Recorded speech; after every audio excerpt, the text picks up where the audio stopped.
So this set of readings is about care in education, right? So for many of us that have been teachers, mentors, or in some other educational role akin to that, we don't need philosophers to tell us that teaching is a fundamentally relational act. We know that, right? Relationships and relationships of care are central to our work. Our work can't happen without it.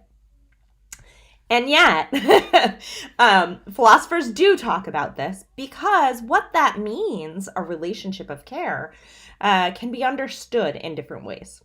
So let's start with Nell Noddings, who is a preeminent philosopher of education.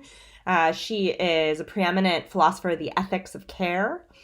And Nell Noddings states the obvious for those of us that are educators, that teaching is one of the foremost personal relations, and it's a fundamentally relational act.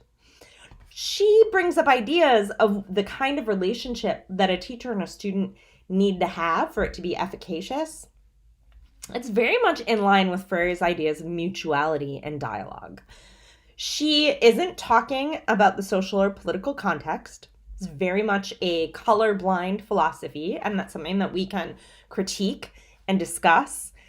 And there are also parallels between her philosophy and, for example, what Freire talks about in terms of mutuality and mutual humanization and the ability of the teacher to listen, to allow students to name their world.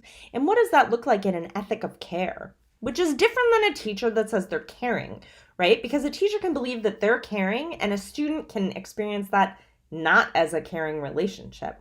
I'm sure we've all had those experiences, and there's plenty of research that documents this as well. In particular, the work of Angela Valenzuela on subtractive schooling really digs into this idea of how students at a predominantly Latino high school in Texas, I believe, their teachers felt that they cared for their students and that they were doing what caring teachers should do, and the students felt excluded, isolated, not seen, not heard. They didn't experience it as care. So there was this big disconnect between what teachers felt they were doing and what students experienced. And one of the things that's useful in Nodding's work is that she really articulates this difference between identifying as caring and being driven by an ethic of care. And an ethic of care requires humility, it requires listening, it requires mutuality, and it requires, in particular, that we care about meeting the expressed needs of our students and not just the assumed needs of our students. So assumed needs, we all have them. We all think we know what our students need, right? We also have all sorts of structures that are telling us what our students need. We can think about standards, for example, as one type of assumed need of what students need to know, right? But an ethic of care is driven by listening to students' expressed needs and then seeing our role as the educator as fundamentally being driven about meeting those expressed needs, right? I may think my student needs to know X, and my student is telling me that they need to know Y. And we can see this in Freire's work, right? And we can see how that comes out in dialogue. So in Freire's work, we see this in the idea of a problem-posing pedagogy where we name the world and we ask questions about it and we make meaning out of it, as opposed to coming in and banking with what we think you need to know. So in many ways, we could overlay these two philosophies on each other, and they are using different language to describe this same phenomenon. Both of them require a teacher to step back and to relinquish some of the power over. It requires that the teacher not feel that they are the authority, right? And not authority as an expert, although that can be part of it too, but that I am the one in charge, right? I know what you need, I know what we need to do, and I set it up. And I love you, but you have to follow what I'm saying. And both of these approaches or ways of thinking about an ethic of care require a teacher to relinquish some of the power over and shift into a relationship of power with, which often even teachers who think that they're caring aren't doing, right? But there's a mutuality about it. And when we're in power with, This idea of dialogue becomes clear that Freire writes about. Freire reminds us that there is nothing, he says, I wrote it down, there's nothing more concrete than humans in relationship with other humans. That this is sort of a central, concrete element of life, of what it means to be human. And so if you take that idea of humanization that Freire talks about, an ethic of care in the teacher-student relationship is central to that mutual humanization, because there is nothing more concrete than a human in relationship with another human. And an ethic of care is going to dictate how that relationship is, right? And that those of us who have been positioned as oppressors, as having power over, are learning how to be in a relationship, right? We're learning how to instead have power with, and we learn that in part through dialogue, through listening, through having students express their needs, and then we think about how we can meet those needs, how we can match students' needs with skills, knowledge, dispositions, individuals, etc., etc. Nell Noddings talks a lot about empathy. And I would challenge, if I were talking to Nell Noddings, but I'm not, so I'm talking to you, I would challenge us to think about not only empathy in an ethic of care, but solidarity. Because if what she's describing is true, and we can see how it's overlaid on Freire, then it would call on us not only to feel for students, to feel with students, but to be in a relationship of solidarity with students, where our learning and our humanity are inextricably bound with one another. So that when we act in the world through praxis, remember we learned about that in the freedom module, the way that theory and action are interwoven to engage in praxis, that when we engage in praxis, it is in a position of solidarity with our students. Okay, bell hooks. So the first thing that you need to know is please write bell hooks' name correctly, so she doesn't capitalize any of the letters in her name. I encourage you to look into why that is. She has a very thoughtful philosophical reason for eschewing capitalization, and I want to let her tell you. But please write her name the way that she would like it written. So bell hooks, no capitalization, 2 words. Bell hooks is her pen name. Her real name is Gloria Watkins. She is brilliant. She's a brilliant philosopher, thinker, teacher, writer. We're reading bell hooks' take on beloved community, which is an expression, as she acknowledges, that comes from Martin Luther King Jr., the Reverend Dr. Martin Luther King Jr. And beloved community, in many ways, is a community driven by love and by care, but across difference. Right? And part of what she's arguing is that the anti-racist struggle is an ethic of care. And that if we are driven by an ethic of care, so now this is me inserting, but if we are driven by an ethic of care as educators, we must engage in an anti-racist struggle. That you cannot tease these two things apart. That care and love,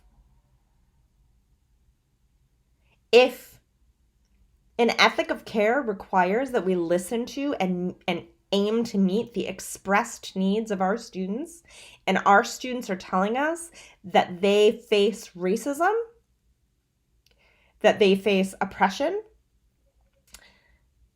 how do we meet those needs? Right? We have to, and if an ethic of care, if mutual humanization requires that we act in solidarity, then that anti-racist work is fundamental to an ethic of care. They're inseparable. Hooks also tells us that an affirmation of difference, not the denial of difference, but the affirmation of it, is love. And we can think about that in relation to anti-racist struggles as well, right? If anti-racism is love, the affirmation of difference is love. And that there can be no love without those. Hooks also reminds us that power, and the way power flows, and that if we are engaged in a relationship where we have power over, Expressing power as power over can never be anti-racist.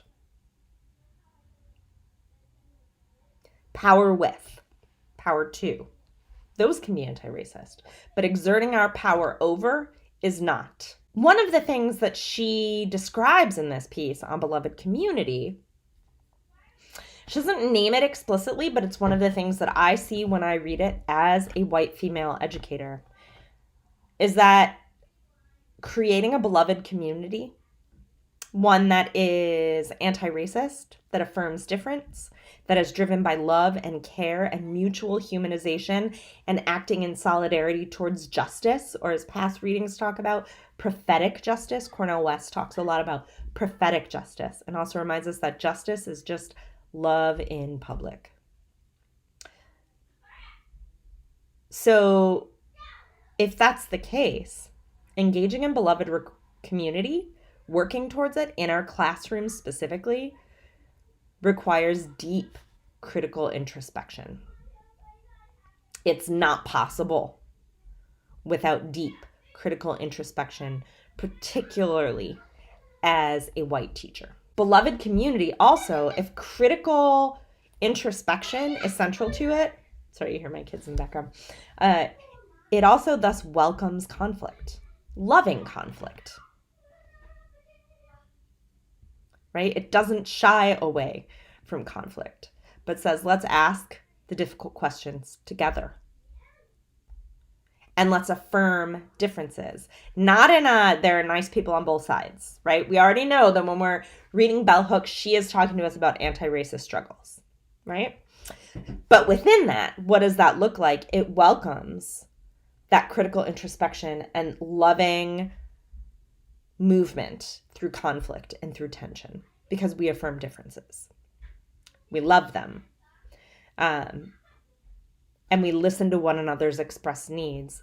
And if I layer in the idea from liberation theology and Jesuit pedagogy around epistemic privilege, we not only listen to expressed needs, but if I am in a position of privilege, if I have been positioned as an oppressor, then I give epistemic privilege to your expressed needs.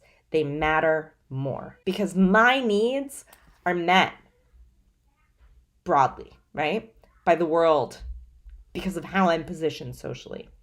And if I'm not privileging your expressed needs, if I'm not giving you epistemic privilege in this relationship, can it be a caring, loving relationship? And I just want you to think about that in relation to, and even if we come to K-12, right?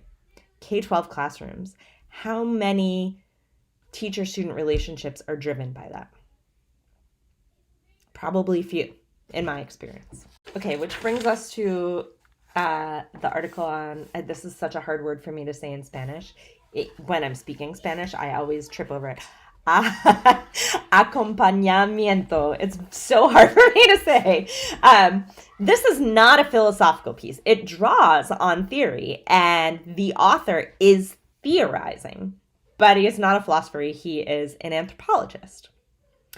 And what we see here, and why I love it, is potentially a practical application of an ethic of care and what that looks like when we attend to context, power, when we acknowledge race, class, language, citizenship, migration. What does an ethic of care look like? And so this brings me full circle back to the beginning when I talked about Nell Noddings being a colorblind ethic of care. And I don't think, and I think Sepulveda makes this clear, as well as other readings this week, Hooks, Paulo Freire, right? They make clear that an ethic of care is not colorblind and it is not context neutral. It is deeply embedded in one's social and political context and how you are positioned in it.